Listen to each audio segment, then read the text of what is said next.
እግዚአብሔር ሞገስ ይሁነን እናዝናለን የእውነት ቀደም ቤቲ ብለዋለች እንደ ወንድምም እንደ ጓደኛም ነው በቃ እንወዳለን እንዳይከብደኝ ምንም እንዳይሰማኝ ረጅም ዓመት 1 ዓመት ነው የተዋወቅነው ለኔ ግን እንደ 11 ዓመት ነው የሚሰማኝ ላገባን እንዴት እዚህ እንደደረስኩ ልንገራችሁ ብዙ ሰራተኞቹን በመሸኘት የሚታወቀው ኢቢኤስ ቲቪ ናትናኤል አብርሃምን አሰናበተ ናቲ ከኢቢኤስ የሥራ አጋሮቹ ጋር በእንባ ያራጨው ስንብት በምን ምክንያት ተሰናበተ ውድ ቤተሰቦቻችን እንደምን ቆያችሁልን እነዚህንና ሌላም ከዚህ ቀደም ስለ ናትናኤል አብርሃም ያልተሰሙ እጅግ አሳዛኝና አስደንጋጭ የህይወት መሰናክሎችን እንነግራችኋለን ናቲ ከባድ ሱስ ውስጥ እንዲገባ ምክንያት የሆነውን አሳዛኝ የህይወት ገጹንም እንገልጣለን እናንተ እንደተለመደው ቪዲዮ ላይክ በማድረግ ጀምሩ ሼር ሰብስክራይብም እንዳይረሳ የለቀቅናቸው ቪዲዮዎች በቀጥታ እንዲደርሳችሁ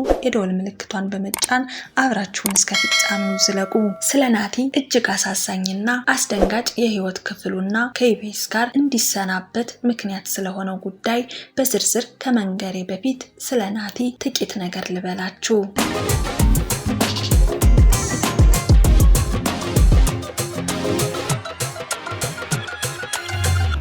ናቲ የተወለደው በመዲናችን አዲስ አበባ ሲሆን ለቤተሰቦቹ ሶስተኛና የመጨረሻ ልጅ እንደመሆኑ መጠን በጣም ተሞላቆና በልዩነት እንክብካቤ የተደረገለትና በተለይም ከእናቱ ጋር የነበረው ቅርበት እጅግ የተለየ እንደነበርና በጣም እንደሚወዳት በተለያዩ የሶሻል ሚዲያዎች ሲናገር ይደመጣል ታዲያም ናቲ የ12ኛ ክፍል ተማሪ በነበረበት በ18 ዓመቱ እናቱን በሞት አጣት ይህን ጊዜ ነበር የናቲ ህይወት ፍጹም ባልጠበቀውና ባልገመተው መልኩ ህይወቱ የተቀየረው ናቲ ብዙ የምትለፋውን ለቤተሰቦቿ ብዙ የምትደክመውን እናቱን በድንገተኛ የመውደቅ አደጋ ካጣት በኋላ የህይወቱ ሌላኛው ምዕራፍ ተጀመረ ይህንን ከባድ ሐዘኑን ይዞ በመቀሌ ዩኒቨርሲቲ በኢኮኖሚክስ የትምህርት ዘርፍ ሊያጠና ገባ ሆኖም ግን ሐዘን ጥቁር ካባውን ደርቦ ድጋሚ መጣበት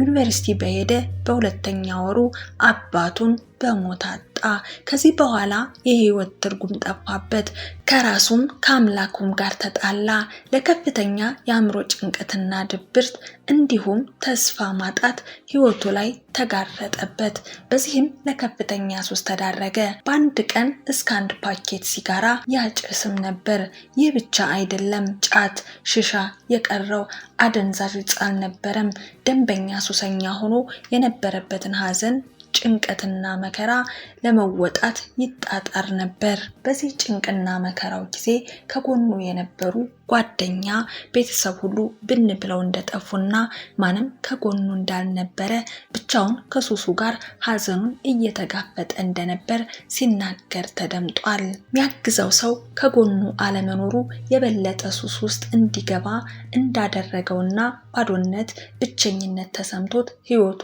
መራራ እንደነበረና ታታሪ ሱሰኛ እንደነበረም ነገር ግን ከዚህ ውጥንቅጥ ከሆነ የሱስ ህይወት ላይ ለ9 ዓመት ሙሉ የተዘፈቀበትን ሱስ እንዲወጣ ያረገውን አጋጣሚ ሲናገር በሰይፉ ሾው የድምጻዊ ኢዮብ ባለቤት የሆነችው ቲና ለእንግድነት ቀርባ ናቲ እንዳጋጣሚ ቤቱ ቁጭ ብሎ ቲቪ እየተመለከተ ነበር ናቲ በተደጋጋሚ ከሱሱ ለመውጣት ሙከራ ቢያረግም ፍጹም ሊሆንለት አልቻለም ቲና እንግዳ ሆና ቀርባ በሰይፉ ሾው ኢዮብ መኮንን በነበረበት የሱስ ህይወት እንዴት እንደወጣና መጽሐፍ ቅዱስ በማንበብና ህይወቱ ላይ ጠንክሮ በመስራቱ እንደሆነ ስትናገር ይህን ጊዜ ታዲያ በሱስ እየማቀቀ ላለው ናቲ ትልቅ የመፍትሄ በርን ወጋገን አሳየው ከዛም በኋላ ተግቶ መጽሐፍ ቅዱስን በማንበብና ከአምላኩ ጋር በፈጠረው መልካም ግንኙነት የህይወት ተስፋ እየተገለጠለት ቀስ በቀስ በሂደት ከሱሱ ዓለም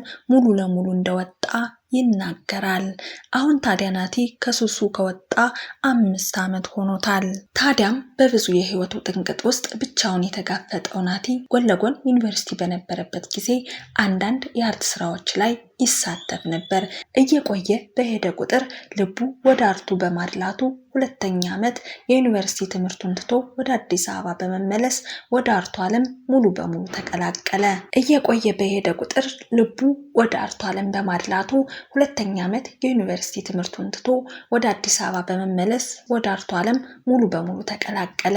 ከዛም ዕውቁ የኢቢኤስ ቲቪ ዳይሬክተር ሆኖ ተቀላቀለ። ይህን ጊዜ ታዲያ የናቲ ህይወት መልክ መያዝ ጀመረ። በተለያዩ የኮሜዲ ስራዎቹ በብዙዎች ዘንድ የሚወደድና የሚደነቅ በመሆኑ ዝናን አትረፈረፈ። ከዛም አራዳ ቅዳሜ የሚል የኢቢኤስ ፕሮግራም ዳይሬክት በማድረግና በመተወን ስምና ዝናውን አስቀጠለ። በዚህም ታዲያ በአራዳ ቅዳሜ ፕሮግራም ላይ አብረው የሚሰሩት እነ ንጹህ ስላለው መልካምነትና ደግነት ደጋግመው ሲናገሩ ይሰማሉ። በተለይም ንጹህ ከሁሉም ቀድሞ ኢቢኤስን የተቀላቀለው ናቲ በመሆኑ ወደ ኢቢኤስ እኛ በመጣንበት ጊዜ ለቤቱ የአዲስነት ስሜት እንዳይሰማን የሚያደርገው ጥረት እጅግ ግርም ይለኛል ስትል ተደምጣለች። ከሁሉም በጣም የሚገርመው ደግሞ ሰዓት አክባሪነቱ፣ ለስራው ያለው ታታሪነትና ትጋት ድንቅ ይለኛል ስትል አክላ ተናግራለች። ውድ ቤተሰቦቻችን እስኪ ስለ ፍቅር ህይወቱ ልንገራችሁ። ናቲ ከ3 ዓመት በፊት ፕሮፖዝ ያደረጋት ፍቅረኛው በተለያዩ ሶሻል ሚዲያዎች በሚሰራው ስራዎቹ የተነሳ እንዲሁም በሌላ ግልጽ ባልሆኑ ጉዳዮች ምንም ወንድ የሚመስል ነገር የለህም፣ ነገረ ስራ ሁሉ ሴታ ሴት ነው የሚመስለው ስትል ስሙን በየሚዲያው ያብጠለጠለችው ሲሆን እንደዛ ፕሮፖዝ ያደረጋት ጊዜ እግዚአብሔር የሰጠኝ ድንቅ ስጦታ ነው፣ ከወንዶች ሁሉ የላቀ ወንድ ነው፣ መቼም ከሱ የሚነጥለኝ ነገር የለም እንዳላለች ታዲያ ናቲም ሴታ ሴት ነው በማለት ወንድ ሳይሆን ሴት ያገባሁ ነው የመሰለኝ ስትል ተናግራለች። በዚህም ናቲ ልቡ በጣም ነው የተሰበረው። ከመለያየታቸውም በላይ ትልቅ ህመም የሆነበት አነጋገሯ ነው። ታዲያ ማኪ አሜሪካ በሄደች በ3 ወሯ የ8 ወር የደረሰች ነፍሰ ጡር ሆና ከአንድ እድሜው ጠና ካለ ሰው ጋር ማሬ ሆዴ እየተባባለች በትዳሯ ደስተኛ መሆኗን ለናቲ ሞራል ምንም እንኳን ሳትጨነቅ በተለያዩ ሶሻል ሚዲያዎች የባሏንና የእሷን ፎቶ ስትለቅ ተስተውላለች። ልጁ ታዲያ ከማን እንደተረገዘ ብዙዎችን እያነጋገረ ያለ ጉዳይ ነው። ምክንያቱም ማኪ ከናቲ ጋር በተለያየች በ3 ወራቸው የ8 ወር ነፍሰ ጡር ሆና መታየቷ ስትወሰልት እንደነበር ያሳያል። አሊያም የናቲን ልጅ በሆዷ ይዛ ከአሁኑ ባለቤቷ ጋር በትዳር ተሳስራለች። ታዲያም ናቲ ልጁ የሱ እንደሆነና ልጁን ማጣት እንደማይፈልግ አሊያ ግን አሜሪካን ሀገር ያለችበት ቦታ ድረስ ሄዶ ልጁን እንደሚወስድ ተናግሯል። እናም ናቲ ሶሻል ሚዲያ ላይ በጥሩ ስሜት ላይ ያለ ቢመስልም በከባድ የህይወት መታወክ ውስጥ እንደሆነ የቅርብ ጓደኞቹ ነግረውናል። ሁሉ ነገር የሴታ ሴት ነው የሚመስለው በማለት ተለየችው ሲሉ የተደመጠ ቢሆንም እውነታው ግን ሌላ ነው። ምን መሰላችሁ? ናቲ ከኢቢኤስ ጋር የነበረውን የብዙ ዓመት ቆይታ በስንብት የቋጨው ለፍቅር ሲል ነው። ኢቢኤስ ቲቪ በርካታ ሰራተኞቹን ማሰናበት ከጀመረ ሰንበትበት ብሏል። አሁን ደግሞ ተረኛው ናቲ ሆኗል። ናቲ ፍቅረኛው በአገር አሜሪካ የምትኖር ሲሆን ለናቲ ጀምራለት የነበረው የአሜሪካን ፕሮሰስ በማለቁ ከስራው ጋር መለያየት ቢከብደውም ተለያይቶ መኖር ከቶ የማይቻል ነገር ነውና ወደ ሀገር አሜሪካ በመሄድ ከእጮኛው ጋር በትዳር ሊጠቃለል ከኢቢኤስና ከስራ አጋሮቹ ጋር በእንባ ለሱ ያላቸውንና የተሰማቸውን ገልጸውለት መልካም ጉዞ የሚል ኬክ በማሰራትና በሻምፓኝ አጅበው ከኢቢኤስም ከኢትዮጵያም ሽኝት አድርገውለታል። ውድ ቤተሰቦቻችን እኛም ናቲን ከዛ ሁሉ ውጥንቅጥ ህይወት ውስጥ ወጥቶ መልካም ትዳር መልካም ጉዞ ብለነዋል።